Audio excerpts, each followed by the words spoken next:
And we're live. Good morning, good afternoon, good evening, everyone. We are back live again for another episode of the Hierarchy Betrayal podcast. Today is the episode 23rd. Our guest today is Aderonke Opawande. She have done an article in important, interesting research about the implication on NMC Fitness to Practice regarding international educated nurses. So this is our fourth episode about fitness to practice for nurses. One we did was about Anne Jones was about the implication of bullying a fitness to practice. Was in Australia. This is the third episode we are doing for the NMC, especially here in UK, because the process is kind of inhumane. So we wanted to bring the conversation again from the perspective of the international educated nurse. I am joining today by Kimberly Maurer, my amazing co-host, and by Aderonke Opawande, which is an amazing leader, nursing leader here in UK. We are streaming from StreamYard, so please, if you want to contribute to the conversation, do it. If you want to remain private, don't give permission to StreamYard. If you want to share your name, surname, give permission to StreamYard. Anyway, if you're on LinkedIn, people can still see your name. If you are on YouTube, and people can still see your name on YouTube, respecting the two platforms separately. But if you want to appear on the screen with your name and surname, you must give permission to StreamYard. So let's say that. I am Dina Paoloni. I'm an international educated nurse in UK. I'm also a career coach for international educated nurses.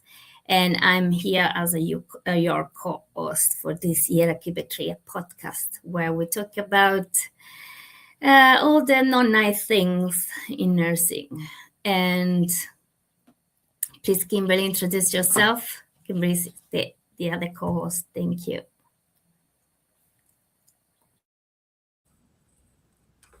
Good morning, everybody. Good morning. And there may be a slight lag because of my internet today.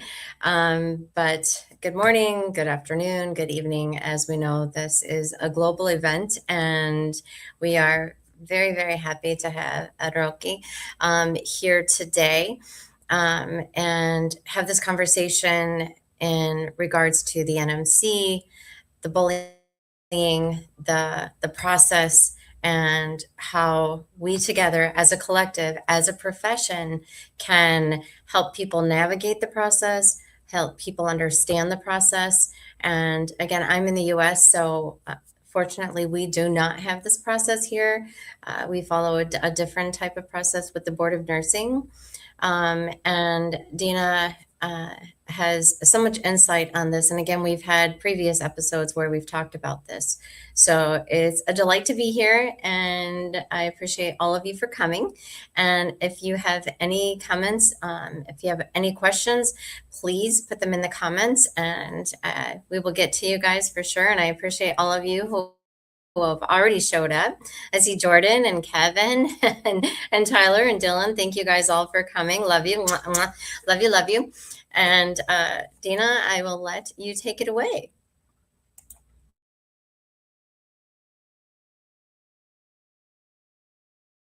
Thank you very much. Yes, a little bit of lag, but we're good to go anyway. Aderonke, please introduce yourself. I know you since maybe a couple of years already through LinkedIn, even though we are very close each other. And we really respect a lot our work, and we both work with international educated nurses.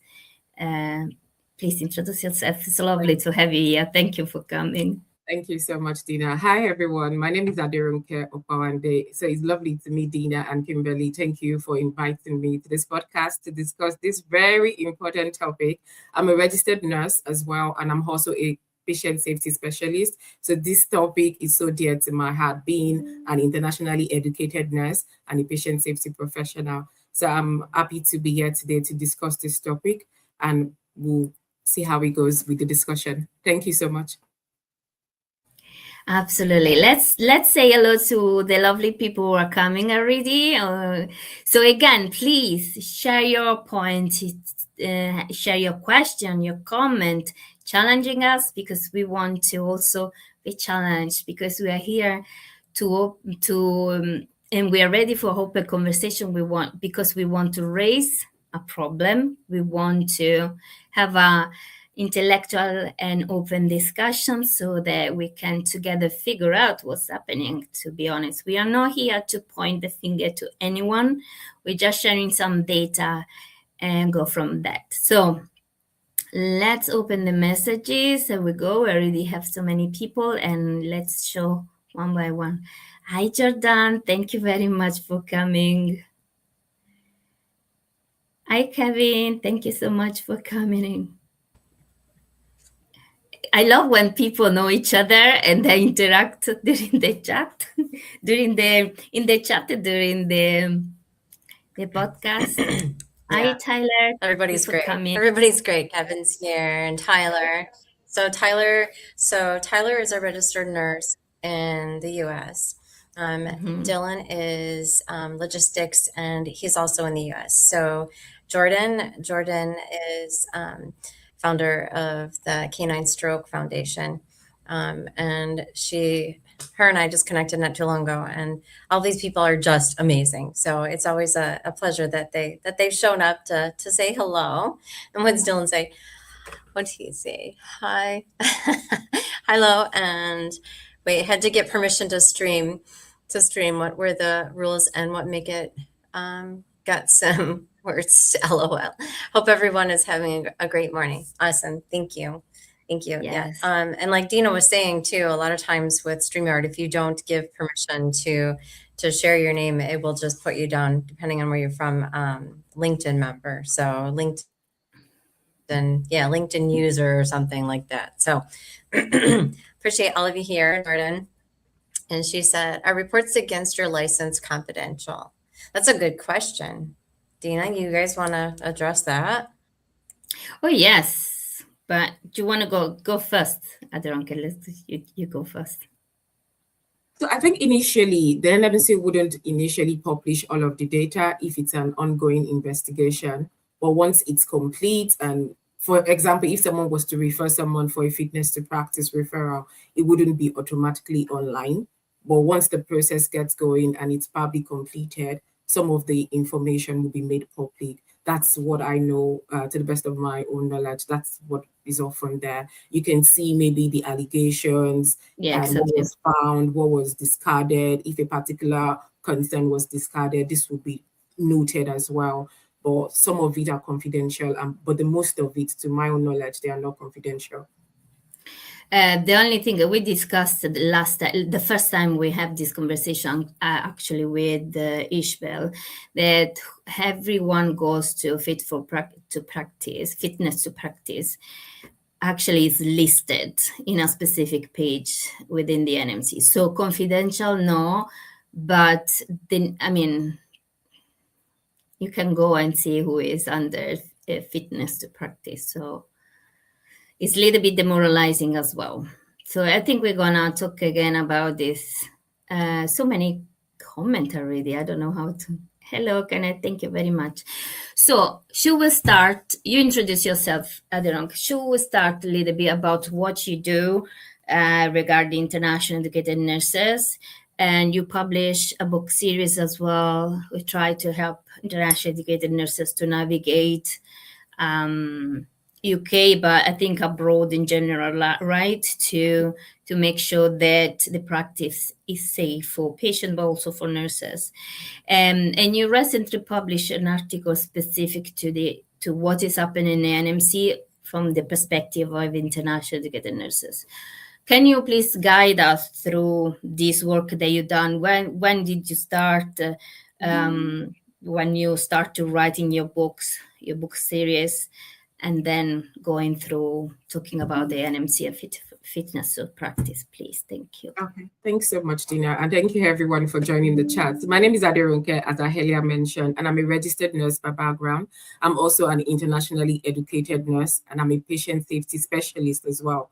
So I started working on fitness to practice or supporting internationally educated nurses about 10 years ago, when I came in newly as an internationally educated nurse, and I witnessed the support, and we would have conversations with other internationally educated nurses in other regions. We would compare support that was available. And I just felt there was something different about the support each person or each individual received.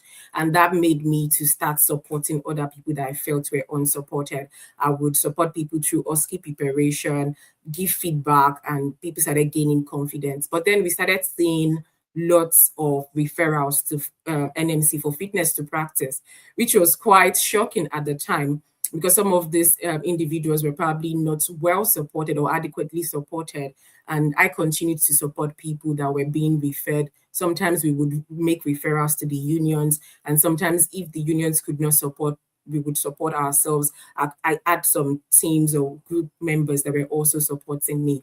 But in recent times, I would say about in the last 3 years, I've supported over 1,000 nurses regarding fitness to practice, or sometimes internal organization referrals or concerns that nurses have had.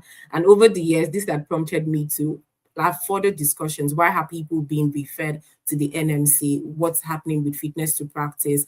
What are the thresholds? What do organizations do about this? And what are people even being referred about? You will be surprised to find out some of these referrals involve communication issues.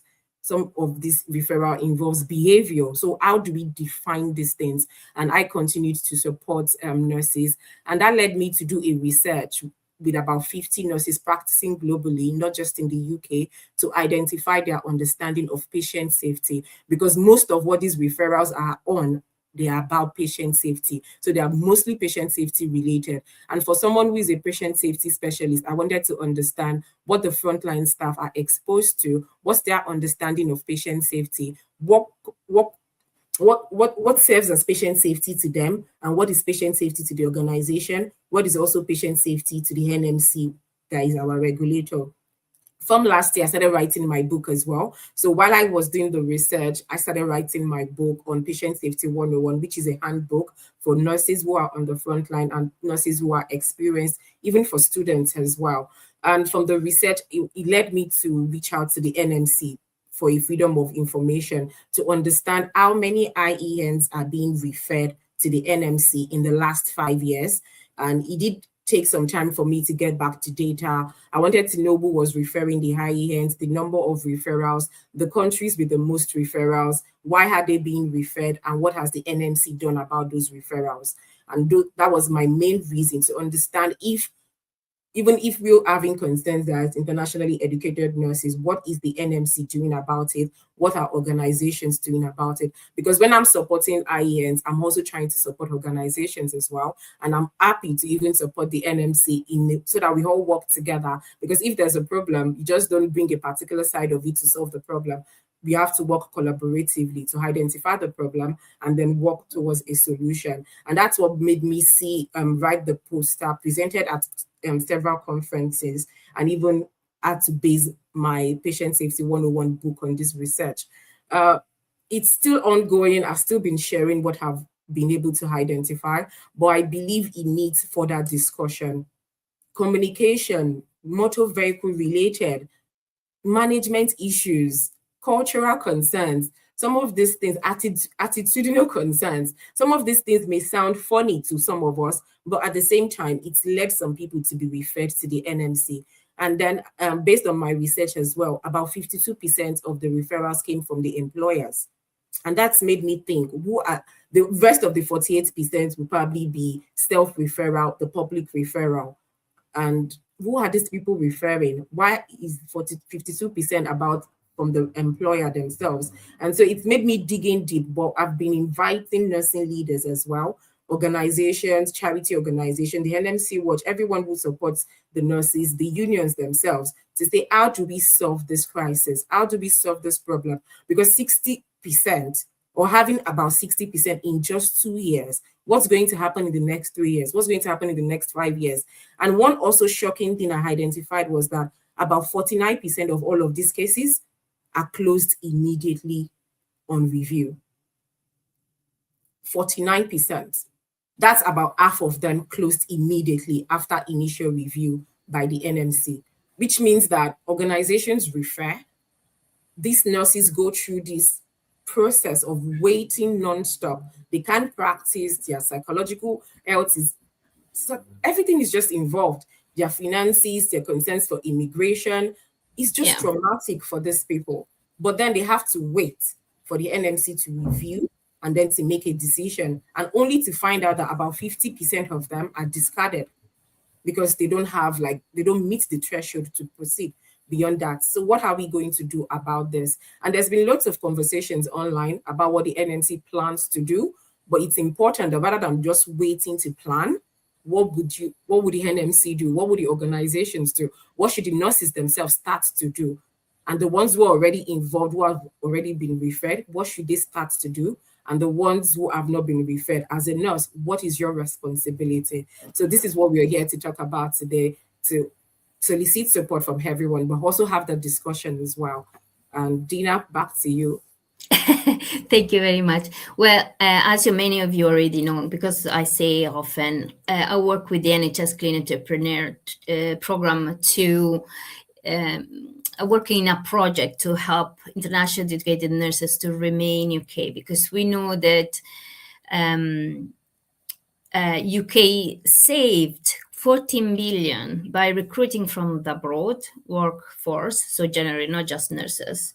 And we know also that internationally educated nurses count 24%, nearly 1/4 of the total register. The point is the international educated nurses move away from UK very quickly. So UK is so good, especially the NHS is so good in recruit to bring to the UK. They're very good to put in their workplace or to insert in the workforce, but then it's not able to retain. And I think that it's blown my mind, because your article at Aderonke blew my mind, because I have a sense of this, because I have a few clients actually that I helped that will be referred not necessarily to the NMC but to a commission, or maybe they didn't pass the probation periods, all this stuff like that. So and I knew there were some problem why nurses move away. And what I've done as research, I found that people, they don't feel welcome. There's a lot of racism as well, and people don't feel secure. So they prefer to stay in UK as long as they can, until they decide to move to USA, for example, Australia, New Zealand. So when I read your article, my mind blew away, because I see that's it. This is a good number that actually I needed to know. So thank you very much for this part of work. This work is very big and broad. So I think this conversation is so important, because we can bring together our knowledge. And so the problem I would like to focus in this episode is the psychological implication. Yes, we already talked about this one with Ishbel on the first episode about NMC Fitness to Practice. But what I really want to focus is the second layer of psychological implication for international educated nurses, because international educated nurses up to 5 years, roughly at 5 years, they stay is linked to a job, to a contract, right? So if you lose, or if your capacity of work as a nurse is suspended because there is a process, right? So you cannot really stay too long in UK. After a certain time, you have to go back to your country, right? So I would like to know what is your point of view about this one, because I'm happy to share my experience, why I decided to move abroad and to move to UK. But can you start with your experience? What do you imagine as well could be, from my international educated nurse perspective, to be referred to fitness or practice? So can you share your story as international educated nurses? How do you think you will feel if this happened to you? But also what you heard from other international educated nurses that went through this process. Thank Dina, it's even more traumatic than it sounds. It's more traumatic than it sounds. It's better not even imagined, because there's some things you would say it's better imagined. This is even worse if it's being imagined. I moved here as an internationally educated nurse over 10 years ago, and even the integration at the time, there weren't a lot of internationally educated nurses in the hospital. We were about probably the third cohort, but it was my cohort that was the first to pass our OSCE, and we moved to the wards. Supernumerary for me, I didn't get supernumerary. I started having patients the first day.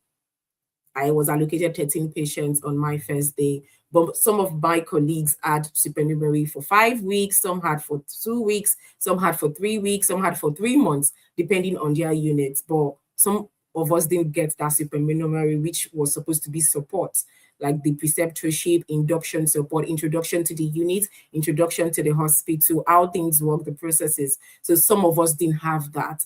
And like I found out over the years as well, some organizations or some nurses still experience the same thing, where they come in newly to an organization and there's no introduction into the unit, there's no induction, you do not get to understand the processes, you're expected to understand as you go along. And that introduces significant risks on its own. And you know, for an internationally educated nurse coming into a country newly, you probably do not know how to escalate, who to speak to, you do not know.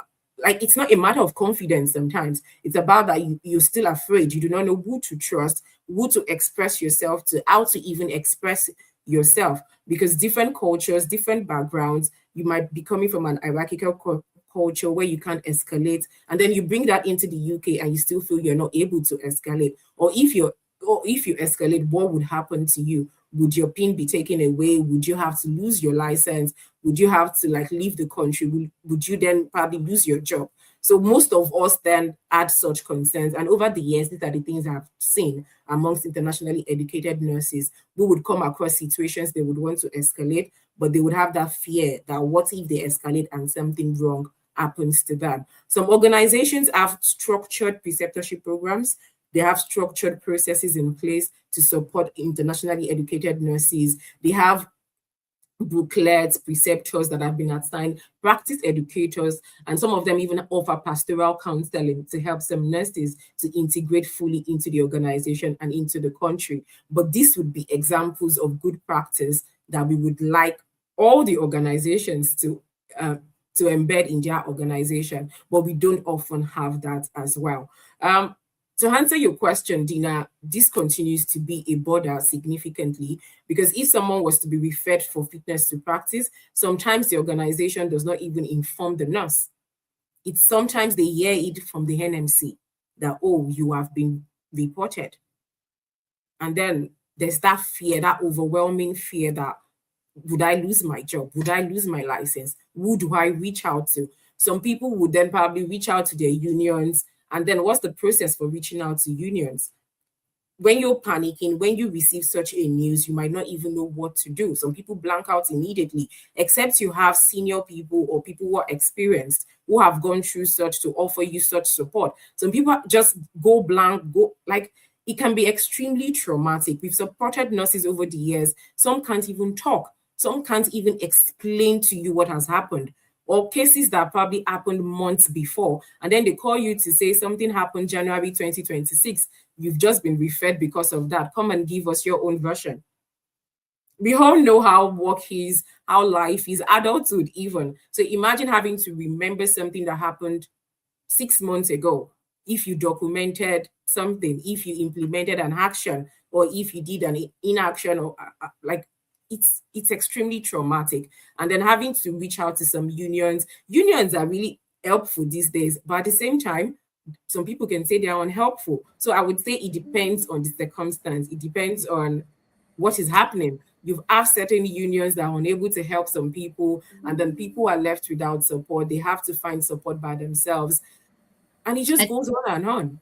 But Dina, over to you.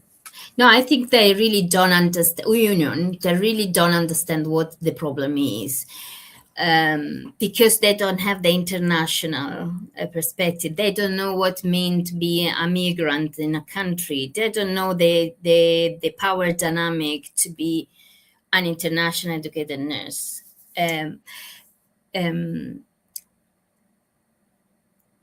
So I was reading the comment before I go there. I was reading the comment, and people actually ask about your article, and they wanted to say that I put on LinkedIn. Let me do this here, because of course we want to share your article. So you put the DOI number, and just a second. Sorry, I just talk.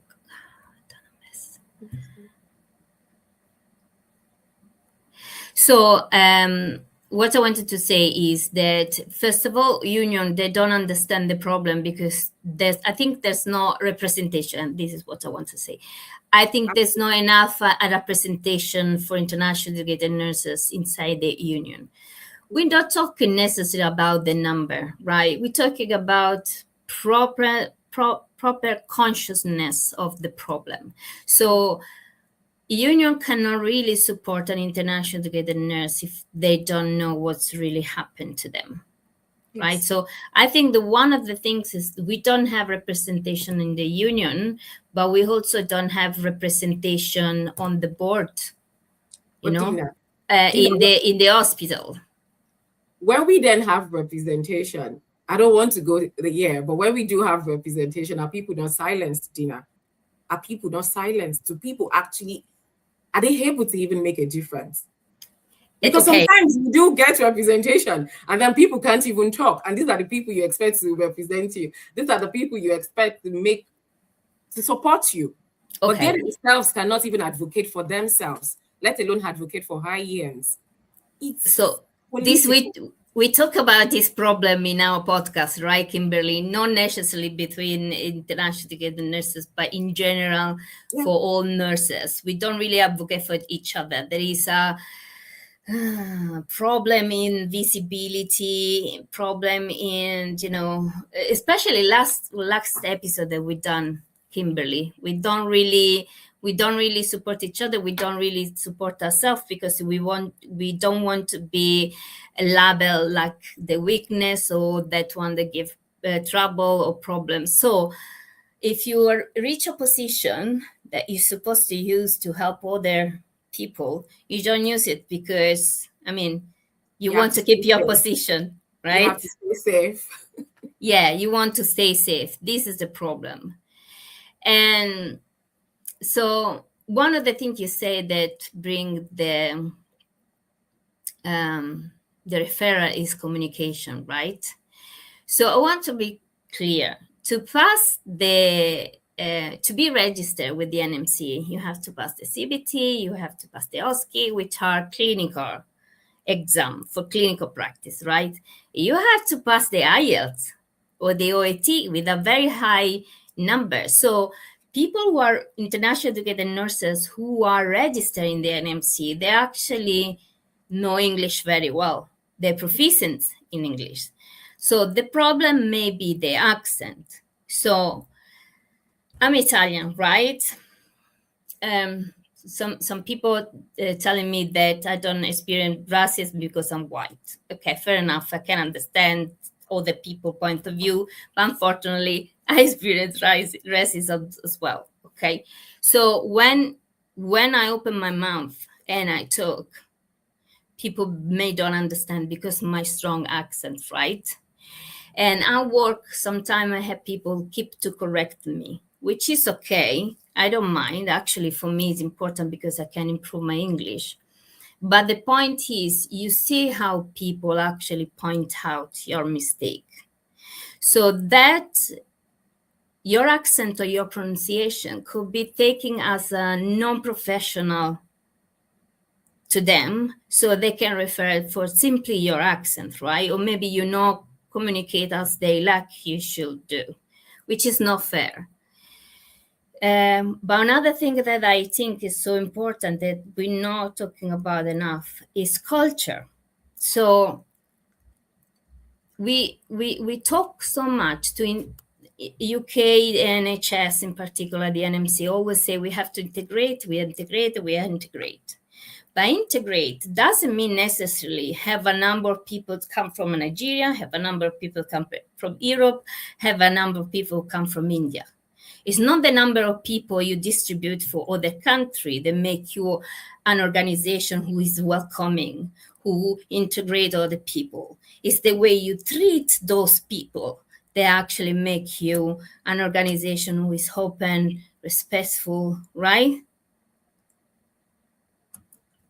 Yes, Because, yeah, it's not the same thing, right? And I think that the problem is there. So it's cultural. So they want that we learn their culture. Oh, this is fair, and I believe it's important, and I'm 1000% with that. But I don't, as an international educated nurse myself, I don't demand from them they learn my culture necessarily. What I would like from them is they understand that my way of doing things may be different from theirs, because my culture is different. So it's not something that I do intentionally to make a problem. It's me, I just don't know how you used to do things. So if you open and explain to me how you prefer I do things, because in that circumstance, the culture imply that we do things a certain way, I'm more happy to do it because I know. I'm not staying in fear because I don't know. What do you think? You see, I think when I was in School of Nursing back in Nigeria, I trained in Nigeria, and there was this Foundations of Nursing textbook. I think it was from the US, and it was talking about cultural adaptation, being able to understand your patient's culture. And at that time as well, I felt it was also not just for understanding patient's culture or the diversity in the patients you treat, but also in the staff you have as well. So it's not alone for us to have diversity. It's not enough for us to just have that equity. Are people included? Is that presence of inclusivity, belonging? Does it happen? Can people open, or are people open to each other's culture and way of thinking? Just like you said, I'm not saying take on my own culture, understand all of these cultures you brought in, but be open to say things are done differently. And it doesn't mean they are now wrong and then refer them to the NMC. It's about understanding, having conversations. You would have managers reach out to me to say, I saw someone did this and that, and it felt weird to me. Can you explain why they would have done that? And I would say, oh, I felt it could be this, it could be that, but why not speak to that nurse to understand why they would have done that? Because I might come from where they've come from. I might look like them, but it doesn't mean I understand why they've done what they've done. So why not speak to them?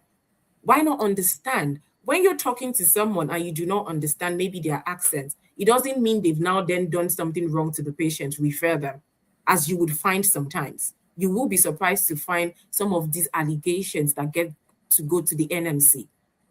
Accent issues. Accent issues does not have to affect competency. Exactly. Is this person competent to take care of this patient in a safe way? If they are, why then refer them? Because like you said, they've passed IELTS, or maybe they've passed OET. They can communicate. They've studied in English as well. And then they are able to talk to you. But then maybe some people cower because of confidence or cultural respect or hierarchy. It does not mean this is competency concerns. Of course, there will be allegations that involve patient safety. By all means, review and then refer. But let's not make it like everything that we do not understand, we just refer them to the NMC. Let the NMC go deal with it. But we already know the process is too long subjecting all the nurses to this without doing your own due diligence, providing that support they would need. We have concerns about budgets now in the NHS, and most organizations withdrew pastoral counseling. I was surprised to find out that all of those supports had been withdrawn. I've met nurses who came into the country and resumed work that same day with their boxes from the airport. So I wanted to bring an example. So I come from Italy, okay? And in Italy, nurses are not treated like they are here in UK, right?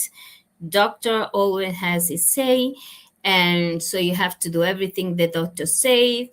It's a little bit controversial also because for law, as a nurse, you must actually review the prescription of the doctor and say to the doctor that if they're wrong, okay?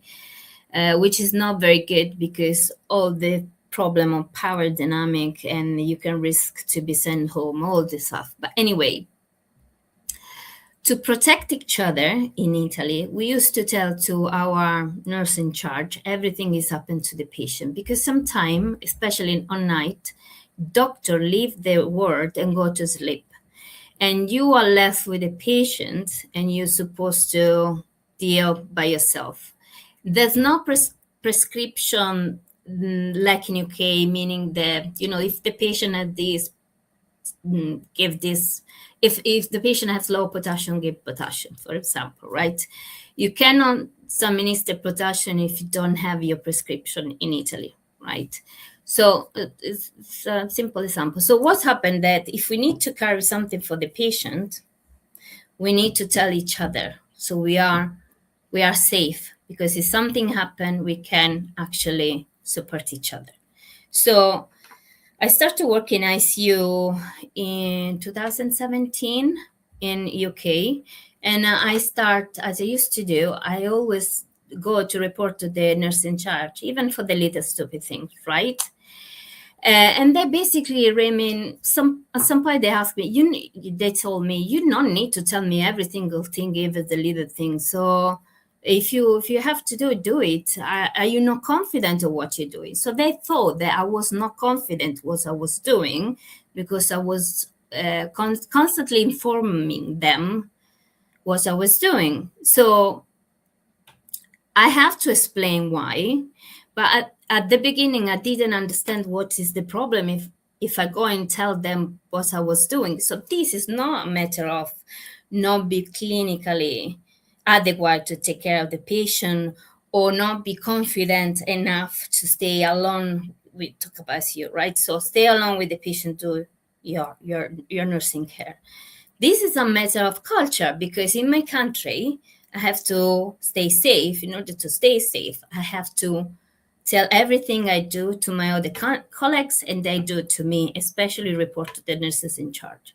So it's a culture of things. If you don't know what you don't know, right? So as you say, as a manager, you should, if you see something that is weird in your nurse, you should go and talk to them and ask, why you behave in a certain way? Tell me, because it's a little bit strange to me in this circumstance. So cultural intelligence is so important. As my work as a career coach, and also in the work that I do for retaining nurses, internationally educated nurses in UK, one of the core of my program is actually cultural intelligence and emotional intelligence, but not necessarily only to the internationally educated nurses work with, but especially with all the managers. Because when a team has problems, they don't understand each other, and they fight each other. It's because they don't understand what they communicate on the same language, but their meaning is different. So until we educate about meanings or on the possibility of different meaning, we still fight each other, I believe. What do you think? Yes, Sorry, Kimberly, I know that you told me that you don't really know about the subject, but I think your presence is very important here. So please, you actually answer all the comment. Thank you very much. But say something, my love. Let's see if I can get out of here. Yeah, so I've been, because I can't comment while we're in StreamYard, which is such a pain in the ass. So I have to go to my phone to be able to get in the comments and have the conversation with the audience. So that's what I've been doing. But it all comes down to psychological safety and feeling that you can speak up. And we know the golden handcuffs are real. You know, people are so afraid of losing their job. People are so afraid of losing their pension, losing their retirement, losing that stability. And so people don't speak up. And I don't care if you're in buttfuck Egypt or you're in the United States or wherever you are, it's the same thing.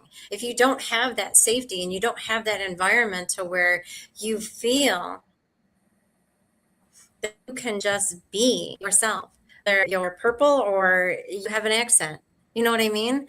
And I think people are so fixated on someone's difference rather than it just being it's not a problem. They're different. You know, like Dina with her Italian accent. I don't always understand her. I can figure it out, but I don't judge her based on that, you know? And Aderonke, you have an accent. And from you guys hearing me, I probably have an accent from what you're hearing. But we're just people. And I think too that internationally educated coming abroad, you guys are all from different countries. You all are going to have some sort of dialect that's different. But that's why they want you. You know, that's why you're there. And these organizations that don't create these environments that are psychologically safe and welcome, and it's not working together, you can't win. I mean, you can't, because you're not going to come in and change that overnight. You are just now being implanted into a culture that's already toxic, that doesn't work together, and they can't get along. They don't support one another. So I think, again, because it's such a predominantly female profession, like Jordan and I were just talking in the comments, some people are just stuck in high school. You know, it's just high school and scrub still, where it's the bullying, it's the gossip, it's the whispers, it's the talking behind your back, it's the locker room chat. You know, it's no longer having these face-to-face conversations. And there's a difference in call or judge somebody based on their accent or whatever. But have you gotten to know that person? Did you think to ask, hey, you know, every time I've had a team, I go to each individual, tell me about yourself. Why do you do? What brought you here? You know, do a check-in. How are you coming in today? You know, because if people are fully checked out before they even clock in, that's a disaster to happen. But the constant betrayal against one another, and you know, we've talked about it so many times, Dina, with the alphabet soup. You know, people have 500 different titles behind their name, and they think they're better, or they have higher and more clout because of those titles.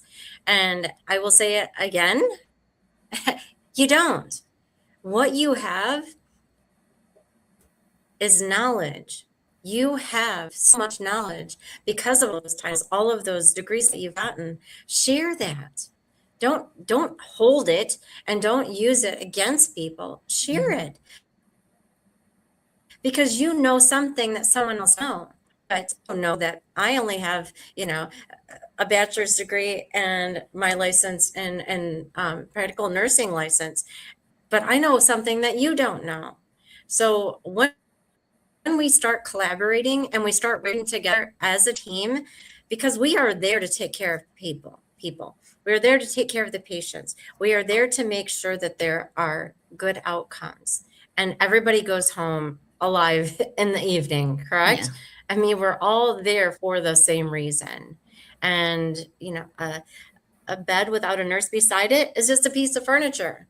So if y'all want to keep bickering and you want to keep the games going like we are in high school, you're never going to have a good culture. You're never going to have a system that functions well, Because we can sit here and bitch about the system all day long, you guys. We can sit here and talk about the things that are wrong, the things that are broken. But every single day you show up.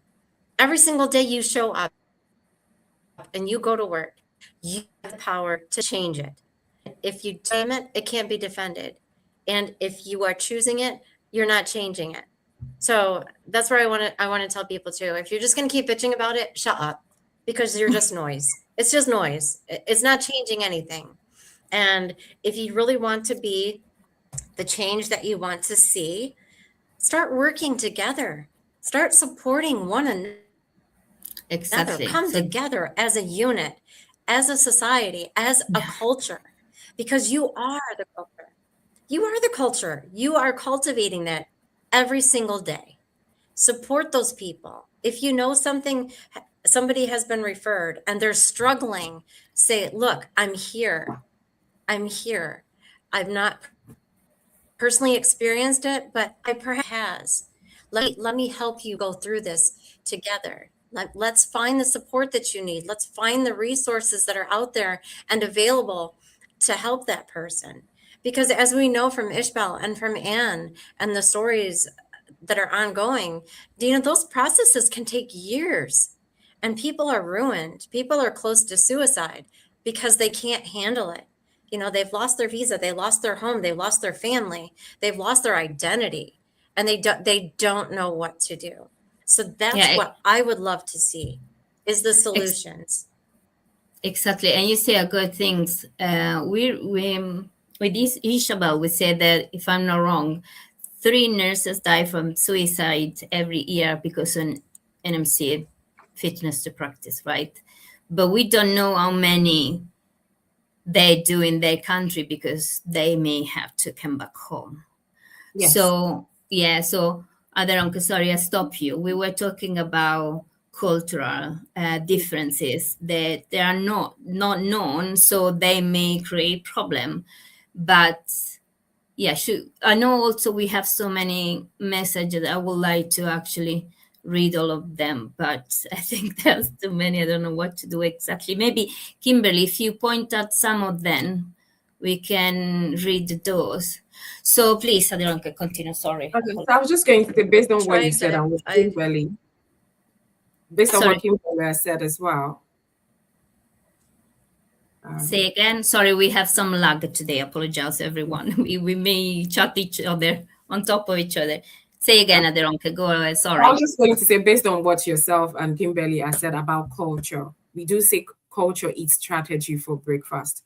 No matter how good your system is, if the culture does not celebrate differences, if the culture is not supportive, it's just like a policy pasted on a wall or kept in the drawer. Nothing changes.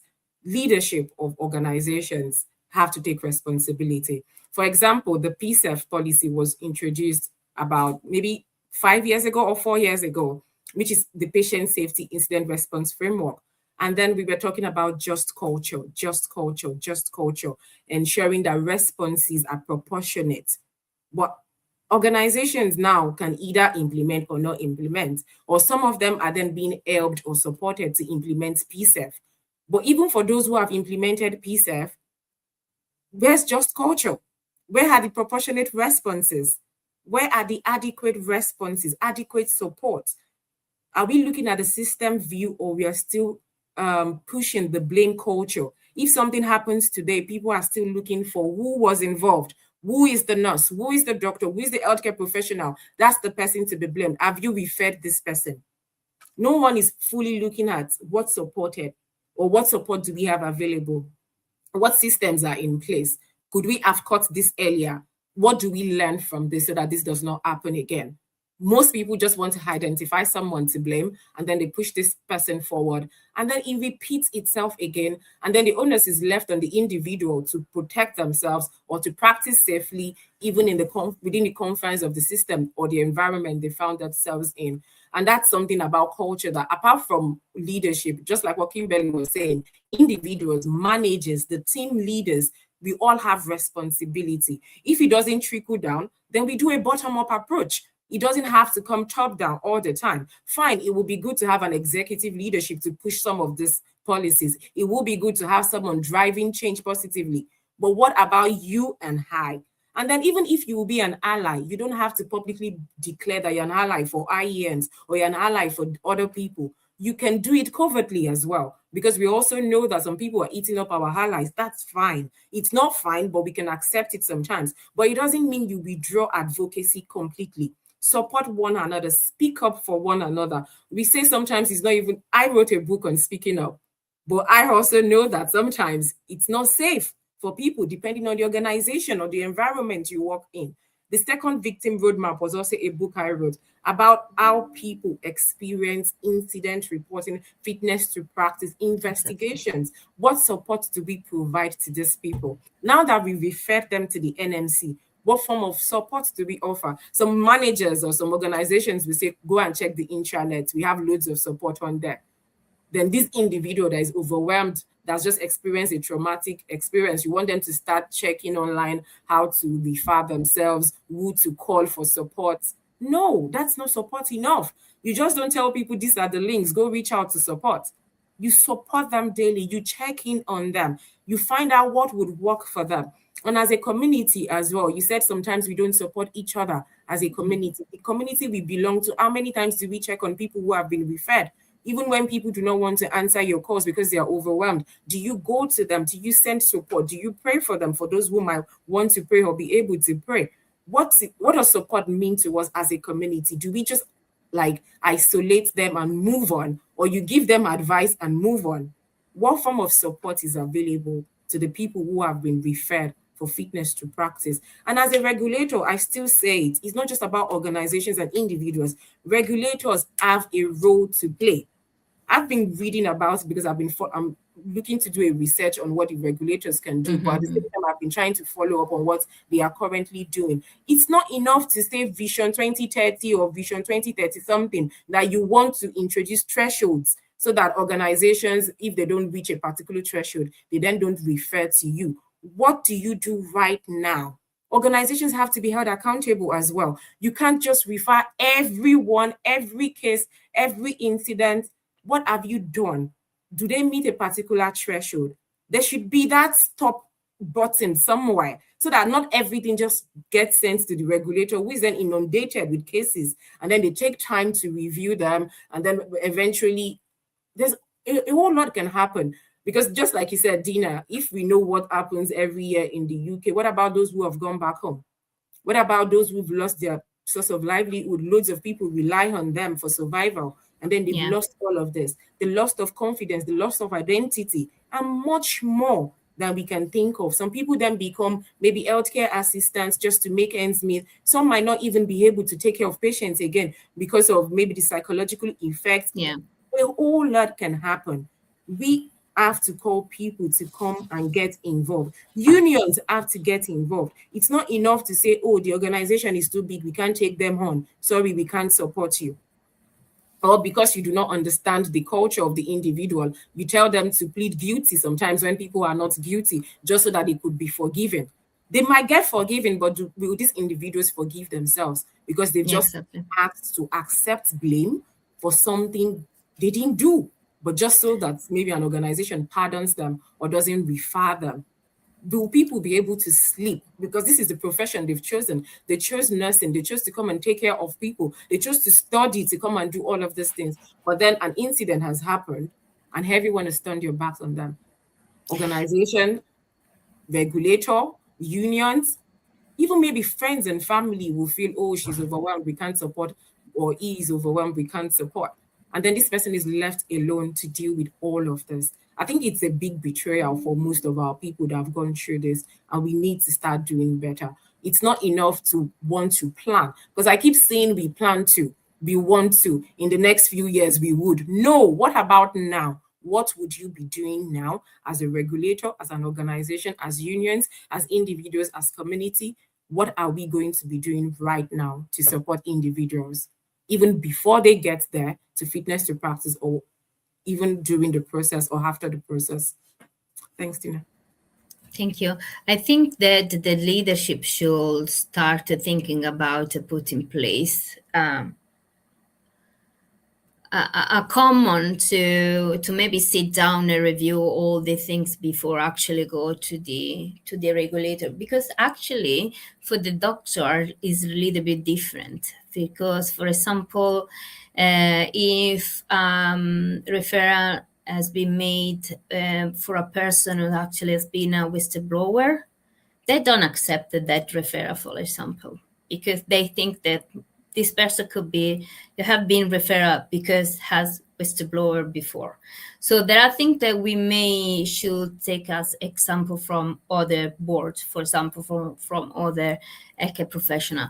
So but I want to talk about this. The emotional and psychological implications are much broader for internationally educated nurses that for native nurses, right? I will first start from a little example. An internationally educated nurse leave their country to move to UK. In UK, there's nothing. There's no family friend system that support their life. So they are alone. They have to build a new one. They do not have a house. They may have a room at the beginning, then they have to find a new house where to live. Maybe they want to have the family. Kimberly's in the background, okay.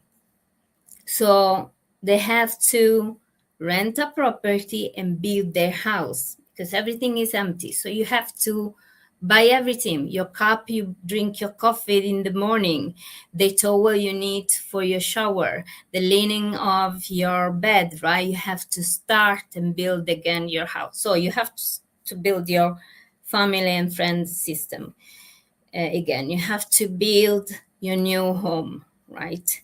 You have to build your profession again, because when an international educated nurse move from the country to UK, it doesn't matter if they have 12, 20 years experience, they start as new graduates, right? So they have to build again their career profession. And also, this is something that nurses always forgot. International educated nurses has remittance to take back home. And for those who don't know, remittance is a amount of money from the salary that an immigrant send back home because they have to feed their family back home. Okay, so I would like you to reflect a little bit about the emotional and psychological implication, about losing a PIN number or not be able to work as a nurse because of this. So your new family and friends supported you building, they may move away from you because you be reported. So they start to think, oh, I thought this was a kind lady. What's happened to her? If she's been reported, maybe she's not that kind as I thought she was. So they start to build distance. Okay, so you're losing people around you and you start to be more alone. Or your family. A family is more alone. And then you're afraid to buy things. You may start to sell things because your salary has been affected. So what you were building before, now you have to give away. Yeah, it's like you going back slowly to your country, right? You cannot build your career because, as you say, maybe the lucky one can continue to work as a healthcare assistant. So the projection of career that they have at the beginning is just canceled because you don't know how long the process will last, or if you have to go back to home.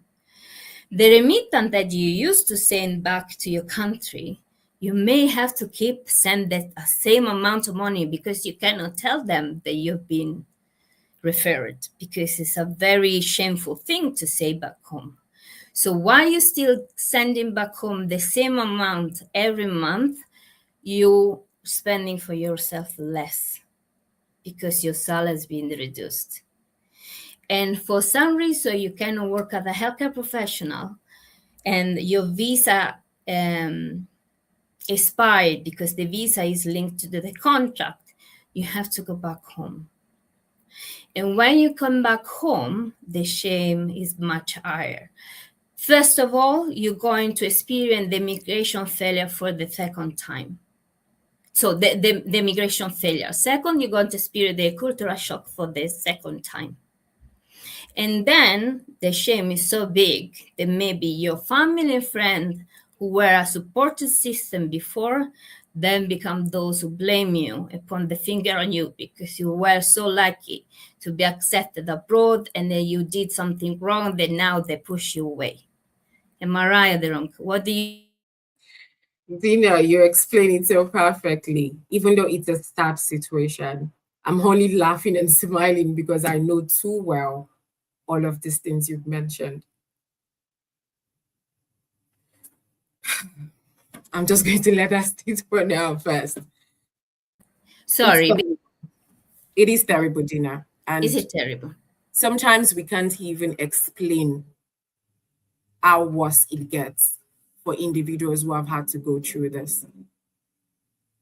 Sometimes you can't just find the right words even to articulate what you're trying to say.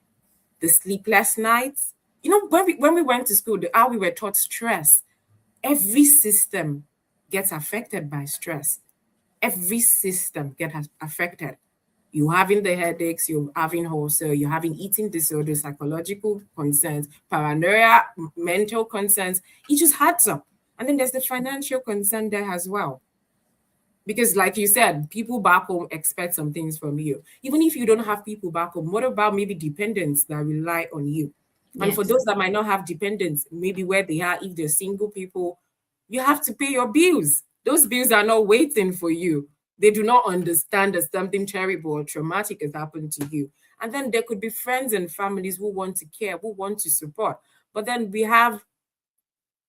don't all have those resources to support because everyone has bills to pay. And then maybe this union that could have supported or didn't support would then say, are you going to still be paying the monthly subscription for your union membership? And Yes. it's just unending, the bills, the psychological concerns, the suicidal concerns some people might go through. And then some people would have communities that will support, but how long can people support if they are just waiting to hear back from the NMC? If they keep waiting, because even after you've waited, Dina, and eventually maybe this person is lucky and they are able to say, oh, there's no cause for concern, you can move on, which is a great news for these people. Remember, some of our applications would then ask, have you ever been dismissed? Have you ever been referred for fitness to practice? And they must not say no, because if they say no, they've lied and it can be used against them. So they have to declare that, yes, exactly, for a new job. Exactly. Yes, exactly. I have been dismissed. Yes, an investigation has been done. And then because everyone is competing for jobs these days, there's a reason for some employers, even if they won't declare, some employers would not declare they've done that, but then they have the right to probably choose this individual. Yeah, exactly. Because the competition is so high now that you don't want someone who's been through investigation, right? And then you want to go. It further worsens the case. The loss of identity as well, having to fight back, having to come back to whoever they were. And some people don't recover from this. We've got some psychological research that said some people take 2.5 years or more to recover from such instances. 2.5 years or more to recover from that loss, that traumatic experience. And then it could have been avoided if certain policies or processes or pathways were in place, or if everyone comes together and takes responsibility to support individuals, NMC or regulators put thresholds in place, and then we support. We induct properly, but we also support. And IENs also take responsibility, because I'm not saying IENs do not have responsibility. I do not say that. As a nurse, you have that responsibility All to of practice us. safely, to understand what you're meant to do and do it right, or escalate promptly as well. Everyone has a role to play, but it's me saying now that organizations, the NMC, the unions, everyone needs to come together to put processes, policies, and pathways in place that is supportive, that recognizes the effect of all of this. Do we have systems in place that support IENs or nurses who have been referred? Because it's not just to say, well, now you can go on, now you can move on. We've been identified that the allegations were false or they could not be proven. What happens afterwards? What forms of support do we provide to these people? And Dina, I know you asked about the other parts, but I don't want to go in deeply because sometimes it can be really traumatic to explain, but I'm sure people understand the effect it has on people. And yeah, exactly. Sorry for interrupt you, Aderonke. I know that Kimberly have to go because she need to check out. I want just to check with her. Are you good, Kimberly? You need to go. What do you want to do? If you can hear me. I don't know if you can hear me.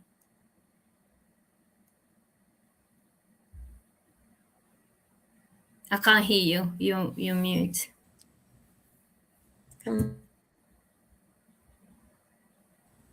There. Sorry. The lag and the slowness of the here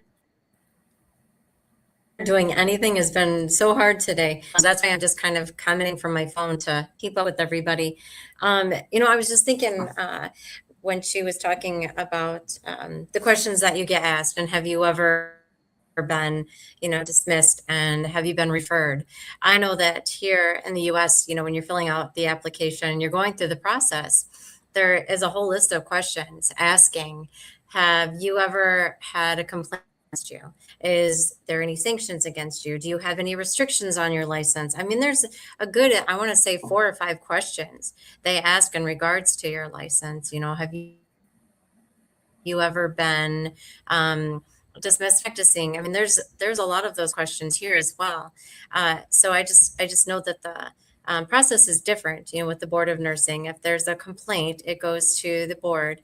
Then they meet, they reach out to you, and they share with you what the complaint was. So at least you have an idea. You're not just guessing what someone said about you or what the complaint is, where it came from.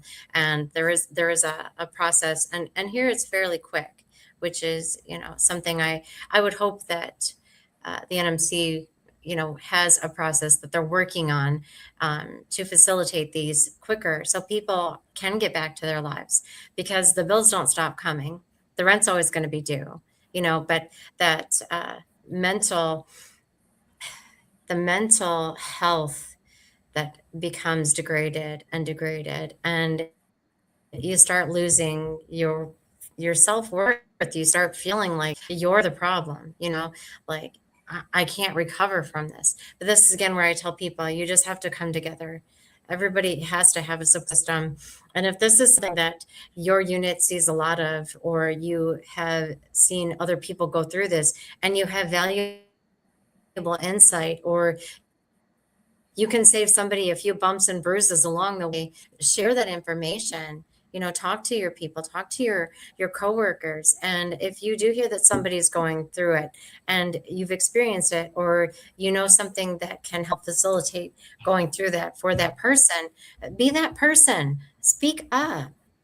Be that one that someone can come to as a resource, as a support person, as someone that can help navigate that system, to hopefully not feel like they're alone, and not have to navigate that by themselves, because we are such a powerful profession. We are a beautiful profession, but it is also a very brutal profession. So again, that's where I say always come together. And yes, unfortunately, I do have to go. But this has been an amazing conversation. I hope you two will continue on. And Aderonke, it was really nice to meet you. Thank you for being a guest with us today. Thank you, everybody who showed up in the comments. And again, I'm going to keep trying to answer them and keep speaking to you guys in the comments as well. The questions have been really good. The conversation's always good. Love all of you so very, very much. And I am going to peace out, Cub Scouts. You guys have a good rest of your day. Thank you, everybody, for being here today. And I will see you next Sunday, my friend. Will do. Love you. See you next Sunday. Thank you for coming, Kimberly. There we go. We are the two of us. So many comments. Some ask about the diversity, equity, inclusion, if we have in UK. But yes, we do. But what is your thought about it? Because to me, it's more a matter of a percentage of people from around the world, and maybe give, I don't know, 3 managerial position to Nigeria, 3 to Indian, 3 to Philippines. So we make sure.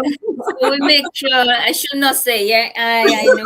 I say too many things in this podcast, and you just know them too well. They are tokenistic, Dina. Let's just satisfy the DEI. Let's just tick the box. That people are just going to say that we also have DEI in our organization. Let's look for one person, give her this position or give him this position. But it's that enough in the long run because it's not representative of the patients or the communities you serve. And when we do tokenistic acts, they just don't lead to change management. There's no effective change. There's no effective, even that policy you want to embed or imbibe, nothing changes because the intention probably is wrong. The goal is wrong even from the start. And it doesn't make any changes. There's no influence at the end because you can't just pick one person, 2 people here and there, just fix them there and let things work or things change. That's not sufficient. And it's not about just putting people there as figureheads. Can they speak? Can people speak up? Are they allowed to speak freely? Are they allowed to do their jobs, the jobs you've employed them to come do? Can they really freely do all of these things? So leaders have responsibilities. And also, again, because of culture, some people don't speak up because in their culture, they don't even learn that they even know that nurses actually can speak up. So there are opportunity. There are, Dina, even I myself, like I told you. Me too. I've written books on speak up and I speak, but there are times I do not even speak. Because you also need to understand the environment as well, because it's not just enough to speak, you have to speak up safely. Exactly. You have to be mindful of the environment. You have to know how to speak, when to speak as well. You also have to speak. And who you're speaking to. Exactly. There's just a whole lot of guardrails there's just a lot of guardrails, really. I'm trying to show all there are amazing, so many comments, and also people interact each other, which I love every time it happens. But again, we have a little bit of lag, and Kimberly was more on the reply side, and I appreciate so much. Okay. Are we going to be taking questions or? Yes, I'm going to show all the comments and we can pick up from there. So is therefore prejudicial if investigation is not confidential? I'm not sure if I understood the question. I think that's been answered in the beginning. Yeah, okay. That one, the confidential, yeah, you're right. Okay, so people also reply to each other. I just want to show all of them. If in the meantime you want to say something, and I will stop when I found maybe any we didn't reply before. I think it's something I've mentioned earlier about practicing safely, which is one thing I encourage nurses to do. We wouldn't stop shouting about it or screaming about it. You have to practice safely. Your practice is dependent on you. There will be systems that affect your practice, but what you do yourself, it's something you can control. You have to practice safely. You have to do all that is within your power to not get referred if you can. And then if you get referred, you have to have the knowledge, the resources that are open to you, how to go about the referral processes. It's important to have the indemnity insurance with unions. It's important to be able to reach out to them when concerns happen. But you also have to take ownership of your actions and inactions. You also have to take ownership sometimes. Because if you do not know, then you might not be able to identify if a union is fully supporting you or not. Somebody might tell you to write something and then you go write it because they've asked you to write it. If you do not know, you might not know that, you've just probably prejudiced yourself, or you've just written something against yourself, something you shouldn't have written, or someone tells you to write a document or give your own version of an event. And because you don't have that right support, you just go ahead and just write things haphazardly. Some of these things can be used against you, but it's important if you know support, or if you know of the resources you're meant to use, how to write some of this event or incidents, how to document them appropriately. it's important that people get a hold of all of this. You might never get referred. You might just be able to support someone or support yourself in future. So I think it's also important that IENs take ownership of some of this these absolutely. processes as well. Like some people would say, no one is coming to save you. Sometimes you might get support, and Exactly. sometimes you might not get support. But the onus is on you to develop your own self.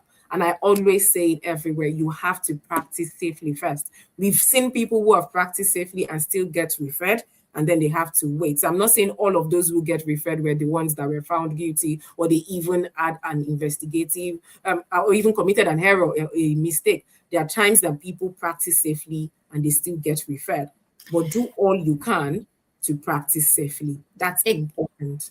Exactly. And I don't want to sell our work necessarily, but this is why career coaching for nursing now start to be so important.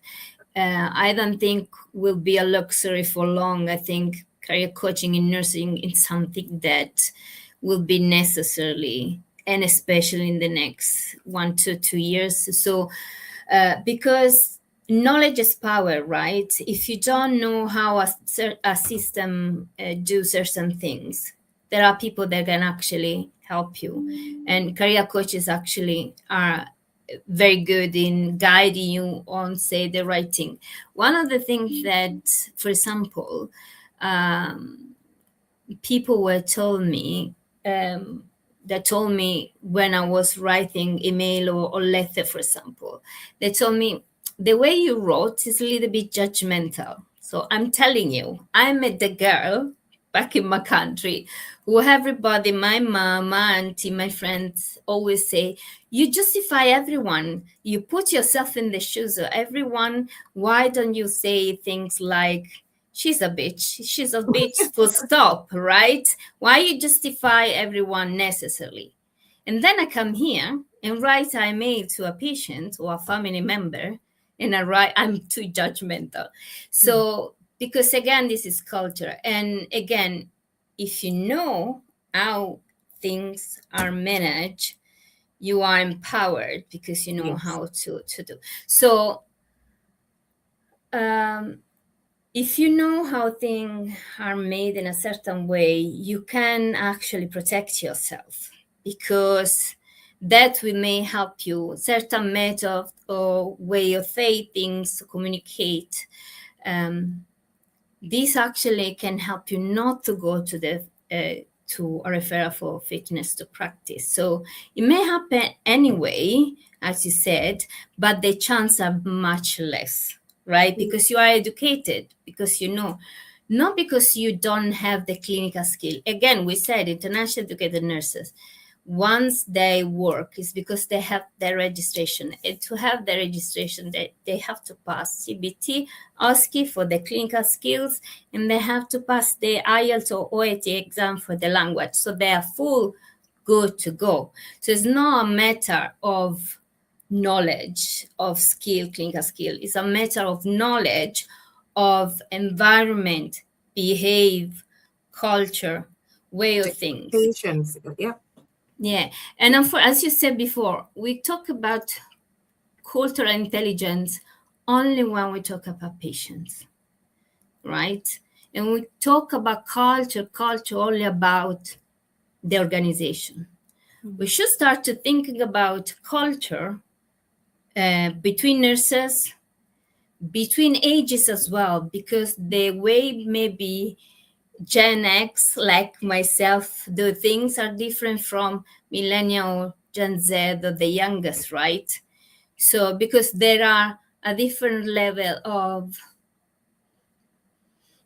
awareness or sensitiveness, I don't know how to say, but we should be more aware that culture matter, and people are very different. So if we really want to embrace diversity, we should not just set a number of rules to follow necessarily to say on the paper we are DEI good to go. We should open our mind to say, okay, why this person behave in this way in this circumstance? Yes. right? Absolutely. So go and say, okay, ask a question. Why are you being this way? I'm not judging you. I'm not pointing the finger to you. I just want to understand why you did it, because there is something that we should work on. Yes. And unfortunately, what I saw is that people are advised 1, 2, 3 times, and then they'll be referred for maybe investigation or simply a commission that judge them, or maybe to the matron or to the nurse director. But the problem is when you've been judged, right, or punished in some way, you become defensive, right? It's a So, human response. Mm-hmm. so you have to put yourself on the shoes of the other person. If I am a manager and I pick up something, I point my finger on you because you did something, and I tell you once, and then you say, okay, I don't want to do any anymore, and then I saw you do it, not the same thing but similar, and I point my finger on you the second time, you become defensive because you say this person is against me. Yes. Right. So you as well, you don't change your behavior because you feel that you have defense yourself, because you can't see anything you're doing wrong. So why me, I am pointing my finger on you, right? So this is why international educated nurses also are responsible. So if you, I would say, if you as an international educated nurse, I feel that someone is against you, don't take could be, of course, right? But don't, at least at first, don't take it necessarily personally. Go and speak with the person and ask why, actually. Because if it's not the manager who is able to do it to you, you should, to protect yourself, try to do it, right? What do you think? Absolutely. Like, there are ways to always respond to some of these concerns. We know that when people start correcting you over and over, is a human response to think people are now picking on you, or probably people are gossiping or bullying you. It's normal to want to think that, but it's also your responsibility to reflect. And that's one of the importance of reflection. We didn't talk about this earlier, that some people, or some of us, we didn't know about reflection before we came into the country. And then when incidents happen and they expect you to just reflect, and you're like, how does this solve the problem? But if probably an induction or a way of explaining how reflection works, the importance and what you gain from it, some people might be open to reflection. And I tell people, even before an incident happens or before someone comes to talk to you, reflect. What happened? What prompted this? What contributed to this? What would I do differently next time? So that sometimes you be on top of it. You take ownership. You have to take action yourself. You don't always have to wait for someone to say, this is how to do it. This is what you should do next time. As an IEN or as a nurse, you take responsibility. But also, like you said, with coaching and mentorship, you need to know what to do when taking responsibility so that you don't even make things worse for yourself. Like we are saying, people should take ownership. It doesn't mean you just assume ownership of everything that has happened. There are times where, based on reflection, you're able to understand these are the contributory factors. These are the things that made things worse. You yourself would then probably advise the manager or advise someone talking to you. These are the issues. These are the bottlenecks. These are the things we can do better next time. And they'll be like, oh, this person knows what they're doing. Then how can we support or work together on this? But some people will be like, oh, somebody else has been doing all of this. You didn't pick that out. Why are you picking on me? What is not safe is not safe. Just because someone else has been let go does not mean you should always expect that people ignore your own wrongdoings as well. The best or important thing to do is to practice safely for the patients, for your own pain, for all your colleagues as well. Yeah, I'm seeing more of the comments as well about toxicity in lots of industries. So we have to have our own back. We have to look after ourselves. Knowledge, exposure, and you practicing safely, it continues to be important. Why I pop up the comments, and maybe I pick up something that we didn't talk about yet. Why didn't you talk about your book? It actually became a series of books. Yes. And also your framework system, because I don't know anything about your framework, but I can see from your post that you're doing very well, and I'm so happy that you were able to do this Thanks, job. Dina. Thank You're you. So, like welcome. I mentioned earlier, when I started the books, you were one of my reviewers as well. When I started the book, I only wanted to talk about patient safety 101. And that was because I was meeting staff, I was meeting leaders, managers who were constantly complaining about incidents, investigations, referrals. But most especially, I kept meeting nurses who felt they had probably been referred wrongly, or some of them felt they actually did do what was wrong or made a mistake or an error. And then there were managers asking, do people even know what patient safety was? So for me, I felt back in school or back at the university, we used to call some courses, or we would say English 101 or something 101, which is meant to be the foundation, the basics. So I then had to put that research hub to find out from nurses, like I mentioned earlier, 50 nurses practicing globally, to understand what patient safety meant to them. What does patient safety mean to you?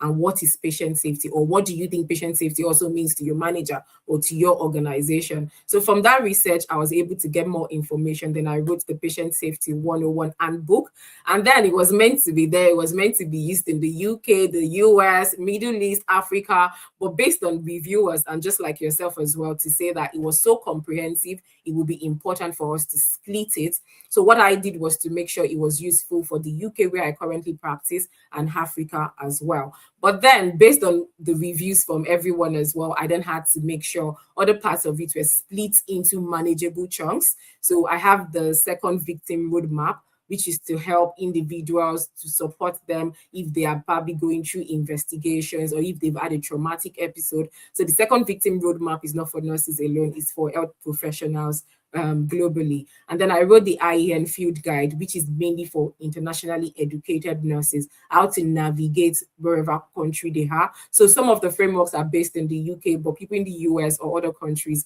can benefit from the internationally educated nurses framework. And I think the other book is about speak up.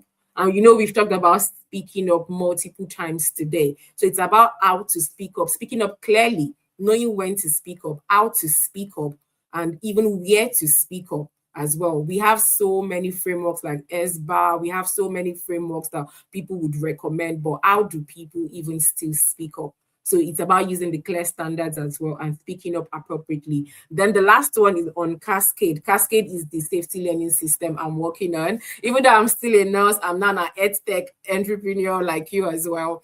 Cascade is to help organizations, because I believe that Patient Safety 101, the series, helps individuals, but Cascade itself, it would help organizations learn from multiple sources. Most times people are learning from incidents alone, but Cascade is helping organizations learn from multiple sources, from complaints, from audits, policies, everything. Cascade puts them together and keeps organizational memory, so that organizations have something to go back to say, oh, this has happened 4 years ago, this was what we did, and this is what we can learn from that. So it's about helping organizations to learn. So those are all the books I've got, and they're available on my website, patientsafety101.com.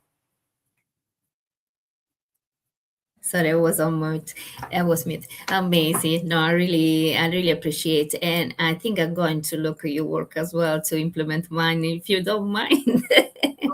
and I refer you, of course. It is useful. It is useful so one thing about Cascade is I'm making sure it's currently in healthcare industry, but other industries will be able to use Cascade in the future. So we are still working, we're still getting there, but at the moment the books are available and Cascade is growing. There's a demo on my website as well on what Cascade can do, but we continue to do better. And then we're learning from everybody, getting feedback as well to make sure we are better and it is useful for everyone.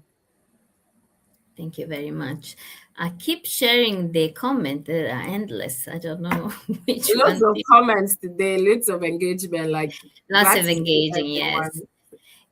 Kimberly, because there was a little bit of lag on internet, she had a problem. She also say, I don't feel the right person to talk about that much in this podcast. But I said, you are amazing. You always bring so much light and important topic, so important point of view, so I want you to stay anyway. But she needed to leave anyway, so she kept doing amazing job, because she's kept replying to people, and this is amazing. Yes, it's so good to be here. Thanks, Dina, and thank you, Kimberly. I think she's still listening to us. Yes, I think so. Yeah, they talk about bullying as well. There are so many phases actually at the same problem. What I try to make people understand in the NHS is not that the NHS has to be kind toward the international dedicated nurses because we are international. So to be sure the NHS is not racist, it's not at the point. The point is that we are a resource, we are an asset. So we came to this country because we want to serve this country, because we think that this is a very beautiful country and we want to bring a contribution to this country, right? It's not that we have to be understood necessarily, right? We don't want that you embrace all of our culture necessarily. It's not this the point. The point is, if you treat us as a human and you try to understand also our perspective, we are able to give more because nurses are the nurturer, right? And if you nourish the nurturer, what they can do much better, right? So Yes. it's not advocating for international educated nurses just for the sake of advocating, right? And now there is the new degree in UK, which is the nurse advocate, right? It's a postgraduate, something like that. And there are also positions that are still open in each hospital organization. But the thing is remain the same. If you put rule in place and also role in place to make sure that those rules are implemented, but you don't have an open mind to actually understand where is the problem. If we're still bullying each other, we don't fix anything. You don't. It just continues nonstop, and then there's no change at all. Because it's not just about passing the framework, passing the law, the decree, or just saying that they're just tokenistic, truly. Because if you don't seek to understand the problem and you just probably want to fix it, there's a big hole, you just put a tape on it, it doesn't change anything. It doesn't change anything. It just continues to get worse. And what I say is when you don't take care of psychological safety for your staff, patient safety suffers. So does it mean you do not care about the patients? You do not care about the staff? What then do you care about? Yeah, Because exactly. if there's no staff psychological safety, then there's no patient safety as well. If people cannot speak up, then they can't report things to you. Then you as an organization, you would not learn. And then if multiple organizations are not learning, it means the whole system is not learning. It means the whole country is not learning. And it continues to get worse. So that these ripple effects that happen, you make things better, you Absolutely. nourish people, it affects patient safety, things get better. Even people become innovative. When things are so good, you see Oh people become gosh, innovative. absolutely, And then things absolutely. become better, and the people are efficient as well. Those resources that are not finite, people are able to manage them. It's that ripple effect that we are talking about. It's not just, staff safety, high-end safety. It's because it creates that positive ripple effect. It goes Exactly. way beyond the resources. People are then able to manage. People are able to have oversight of things that you might not even have allocated to them. But because things are working well, you want things to get better. Then you're making things better. But if people are being bullied, there's that toxicity, people barely just want to come in, do their best, and go home, that then is not enough. Then things keep getting passed underneath, and things get worse, really, and patients' lives are affected. A safe environment Helps generally. everyone. And It's if you just start with environment. the basic and the simple things, you're not gonna help necessarily only a group of people. You're gonna help everybody. You just need to go to the basics. I think it's time to go, but there are lots of people thanks us for what we did today, and thank you as well for the work you do, Aderonke. Actually, I wanted to say another thing, and now I forgot. I'm getting older, you know. No, no, it happens to the best of us. And brain fog come with the Oh, hot flesh. So it sorry, does. guys, you have to take me as I am. But it's been But great coming here today.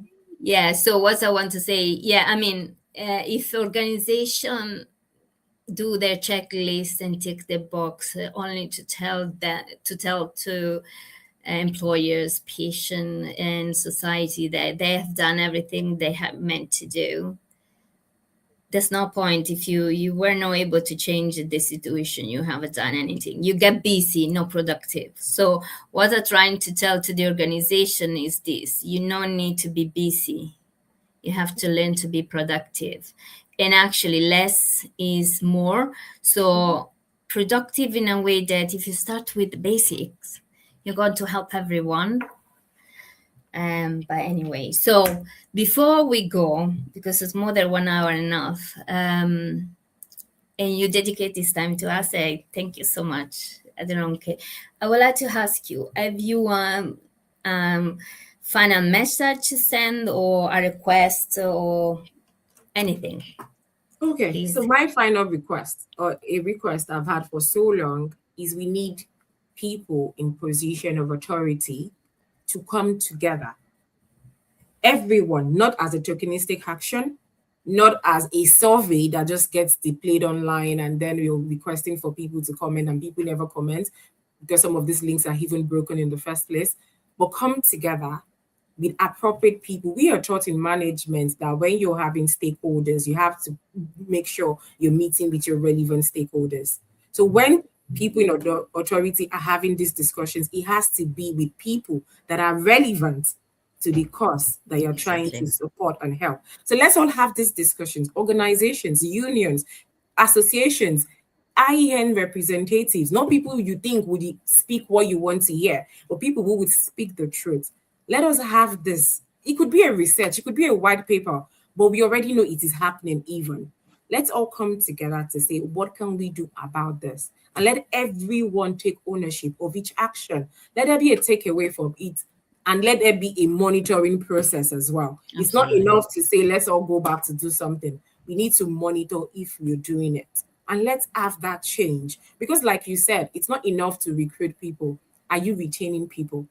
And then the people you're retaining, are people retaining because they've got no choice? Or are people being retained because they've got no choice of where to go? Or because they really want to stay? Because your patients depend on this, the staff depends on this, and the country relies on this as well. And so that's my request to those in leadership and authority.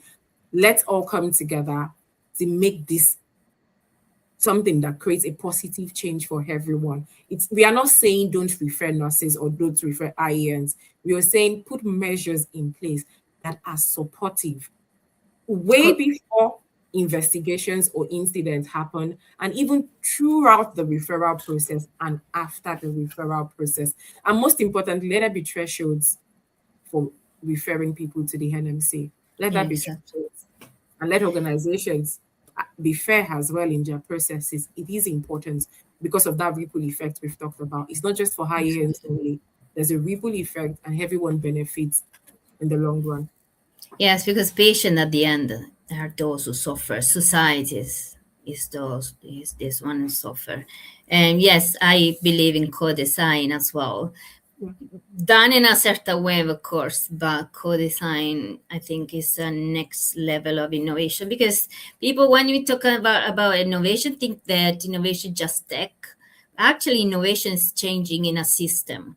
So if you're able to co-design and change a system, make it better, everyone, as you say, everyone benefits. And it's sustainable as well. So even when there are changes in leadership, the memory is retained and the change is retained as well. Yeah. And people should practice safely. It is important. Please practice safely. Do as much as you can, as best as you can, to practice safely. It's important. Aderonke, thank you very much for your time today with us. I already put the link of your article in the comment, and I will put as well your website, which I think I didn't put because I didn't find it. Maybe if you text me or if you wanted to put the comment, I will do. But we'll add in the description as well, so it will be much easier for people to find it. Thank you, everyone. Please, the last thing I have to say before I leave you, please, if you enjoyed the episode, like, comment, we reply to you. Subscribe to Nurses Move channel if you are already watching the recording. and share with your friends or with those people you think can benefit from it. Also, join our community of Nurses Move Career Coaching community. We are a community of nurses from all over the world, and we help each other to make nursing a safer profession. Thank you very much, Aderonke. Thank you for your time. Have a blessed day, everyone. Thank you.